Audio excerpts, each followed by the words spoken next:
everybody, and welcome to another edition of Dungeon of the Mad Mage. And today, you might have noticed, you've got me in my kitchen. Full disclaimer, it is the Easter holidays here at the moment, and as a father, that means the children are off school, and that means I kind of have to look after them. So as a result, this video is not going to be as edited as normal, and you're going to have me cooking dinner at the same time.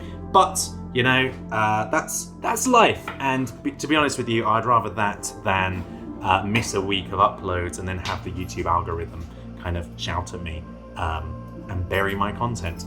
So yeah, this most recent session, we're still on the 10th floor of the Undermountain. We were about to face Morale, and this is the first session in quite a few weeks now that we actually had the full party present, which was great. So basically the entire session was just one great big combat encounter with Morale, the big bad boss of this floor, a big like scorpion man hybrid thing who is one of Hallister Blackcloak's apprentices. And I gotta say, if I just summarize the session very quickly, the fight went really, really well. We managed to take down Morale, and then the session ended quite quickly thereafter because we very shortly after found a portal which took us back to the very first floor of the dungeon, and we were like, well, since we're coming to the first floor of the dungeon, we can just pop out into Waterdeep. Oh my gosh, my character's like, what is this whole world above the ground? I didn't even know it was here. We're in Waterdeep now, and you know, we've got a lot of things that we can sell and buy, and we've got like a throne that Volo asked us to give back to him in exchange for things. So there's various things that we can do, little odd jobs in town. So that's kind of, I think because our Dungeon Master hadn't kind of prepped for Waterdeep, because why would he? He's just like, you know what, let's just call it there, and we can come back to it later. Also, the reason he did that is because we actually had a character death during the combat encounter with Morale, because as well as that fight went, and it did go very, very well, yes, unfortunately, we did lose Mamaliota, our drow, along the way. And I'm not going to do a blow-by-blow of the encounter because it was, but I will just say it was a really, really, really good fight. I really enjoyed myself during it. And I've been kind of thinking about why it is that I'm vibing with my new guy so much. And I think what it is it boils down to action economy, right?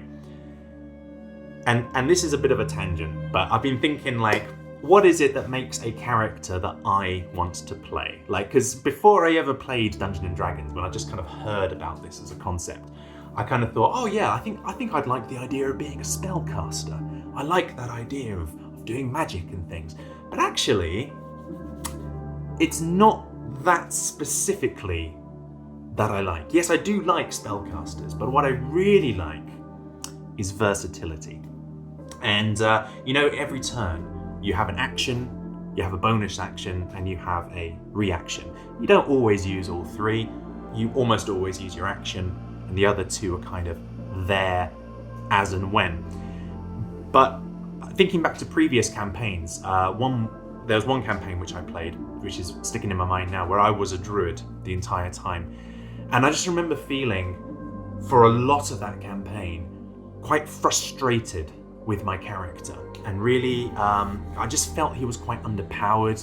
I felt he just wasn't hitting in the same way as some of the other people at the table. We had a barbarian who was just like, bonus action rage, action I'm going to recklessly attack with great weapon master, boom, boom, boom, boom, thousands of dice rolling around the place. And I'm just like, I do an AoE effect with my action. Can I do anything with my bonus action?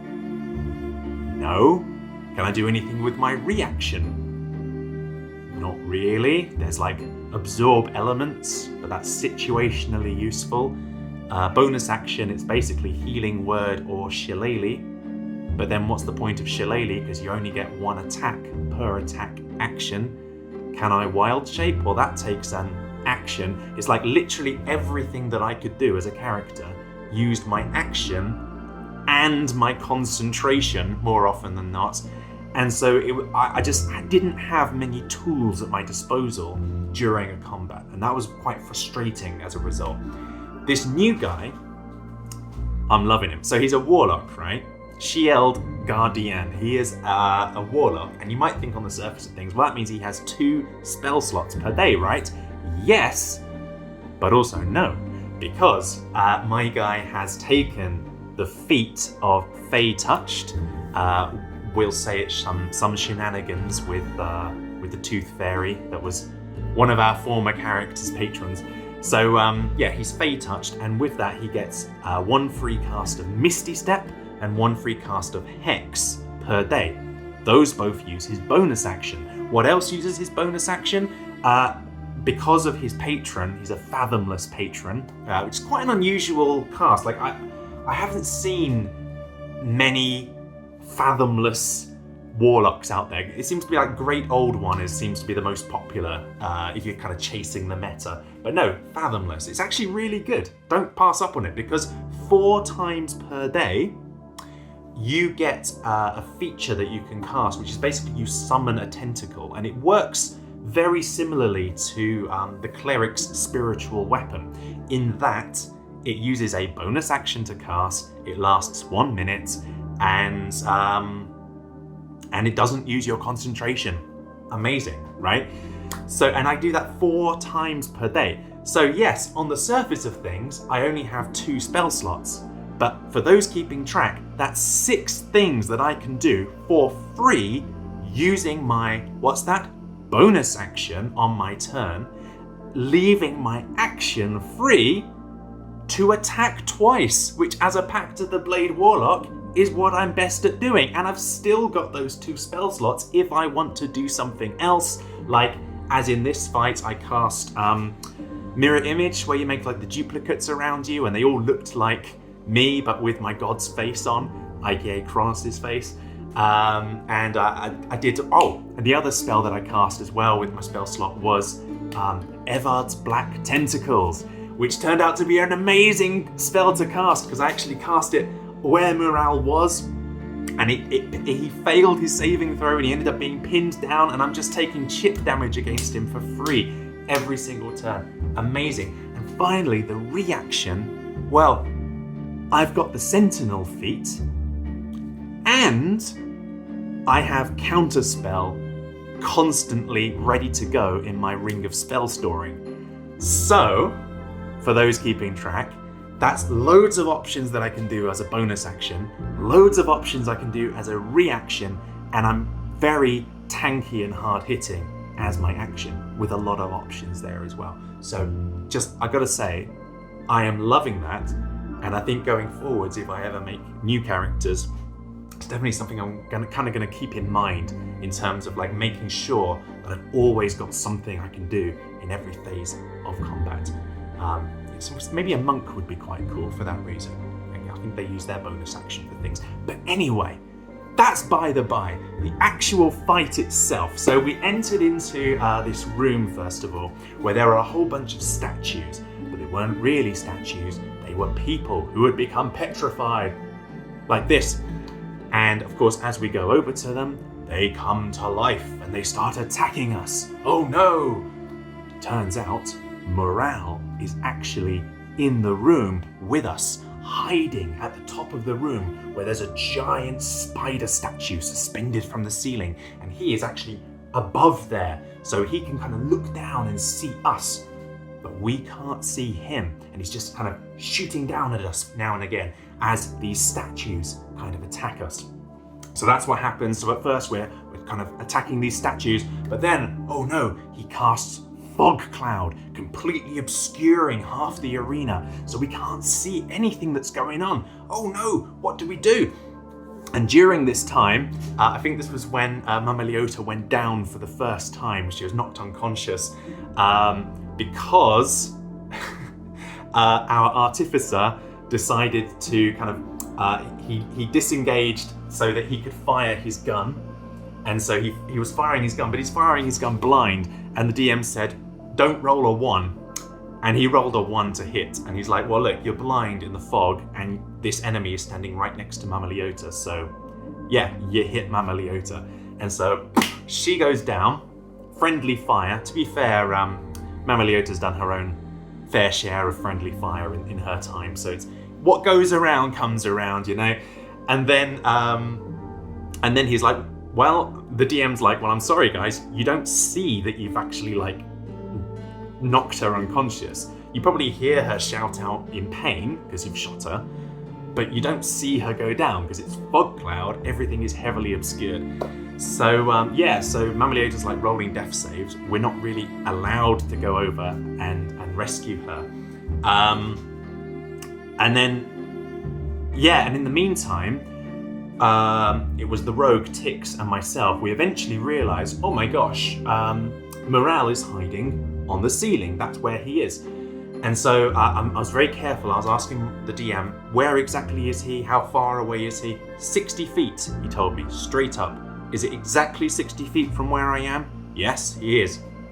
Brilliant. Bonus action, summon that tentacle on the ceiling. 60 feet range, baby. Action, I don't have Eldritch Blast. No. My range option is Toll the Dead. He failed his saving throw because he's like, I'm not going to use one of my legendary resistances for a cantrip. And I rolled just 2 points below max damage on that. 3d12s, 34 points of damage. My gosh, I gotta say, I roll legendarily bad during this campaign. Actually, just in general. I'm just a really bad dice roller. But for whatever reason, the dice gods finally were like, yeah, let's throw him a bone. Because in this session, I was rolling well. I don't think I rolled beneath a 10, ever. Like, I basically passed every saving throw, every attack hit more or less. I'm exaggerating a little. Of course, there were a few flubbed rolls, but honestly, it was like, I was so happy with how the dice gods were looking out for me. So yeah, so at that point, Morale's being kind of hit every turn, and he's like, He's shooting down at me with his Ray of Frost. Fathomless patron, baby. I'm resistant to cold damage. So he's kind of annoyed with me. So at that point, he decides to go into the next phase of combat. He kind of comes around to the other side, and he kind of creates this wall of force around me in order to kind of pen me in. At this point, the fog cloud disappears. Finally, the party's able to go, oh my gosh, shocked Pikachu face.gif. Mama Leota is down on the floor. And I can't remember how this happened exactly, but at one point, I think, it was the rogue. He went over, he's like, I want to do a medicine check. And for some reason no, that's right, sorry. Tix was like, I've got Tiralai, the sentient sword, who has true sight. And he's like, well, I can't see through the fog, but Tiralai can. And the DM's like, well, yeah, sure. So Tiralai knows that Mama Leota's been knocked unconscious, right? Yes. So can I make a medicine check through Tiralai? And the DM's like, describe to me how you are patching up her wounds by stabbing her with a sword. But anyway, he didn't roll very well on that anyway. But anyway, so Mama Leota was stabilized. She came back. I might be, the order of events here might be not exactly as they turned out, but it was more or less like this. And so yeah, wall of force around me. I'm penned in, and at this point I'm just like, yes, you know that kind of that meme from The Watchmen of like, I'm not trapped in here with you, you're trapped in here with me. And everyone's like, oh, you should totally say that. That's a really badass line. And so I'm like, okay, I'll say that. And so I look at Morale and I say, I am not trapped in here with you. And then I misty step out of the wall of force. And in that moment then, that's when I cast the Evard's Black Tentacles that I told you about. That's when he failed his saving throw. That's when he was restrained. And at that point, it's basically game over because he has to use a full action to break out of the Black Tentacles. He's taking chip damage every single turn for free from that. I'm still walloping him with my bonus action with the tentacles. Everyone else at this point is pew pew shooting at him from a range. It was just a matter of time until he went down. But during that time, he did then revealed that he had, I think, Misty Step as well. He Misty Stepped down onto the floor. He was at like less than 100 hit points at this point, and he just went straight to Mama Leota, hit her a few times. She went down and failed her death saves, and yeah, that was the end of Mama Leota. But then we took morale down. Hooray! The monster is slain, but oh dear, Mama Leota is dead. The character, the player who played as Mama Leota, he's actually going to be away for the next 2 weeks. So it's going to give us an opportunity to, it gives him an opportunity to kind of create a new character. And it means that we can do a little bit of a shopping exhibition in, shopping episode. You know, like you get in an anime. It's a shopping episode. Shopping episode in Waterdeep. We'll get a few things, and then we'll come back ready to take on the rest of the drow on the 10th floor, because now that morale is down, there is nothing stopping Shield from committing genocide on the drow. So that's basically the session in a nutshell. Sorry for the slightly weird setup here today, and sorry that it's not quite as nicely edited as normal. I promise next week it'll be back to the normal way of things. But for now, that's basically the session as summary. Hope you have a very wonderful week. Don't forget to, like, favorite, subscribe, go down to the comments. Just tell me, what's your favorite type of build? Like, are you like me? Do you think action economy is where it's at? Do you like the flexibility of spellcasters? Do you just like to hit things with sticks? Whatever it is, what's your favorite build? Let me know what's worked for you. Multi-classes, single classes, whatever. Take care. See you soon.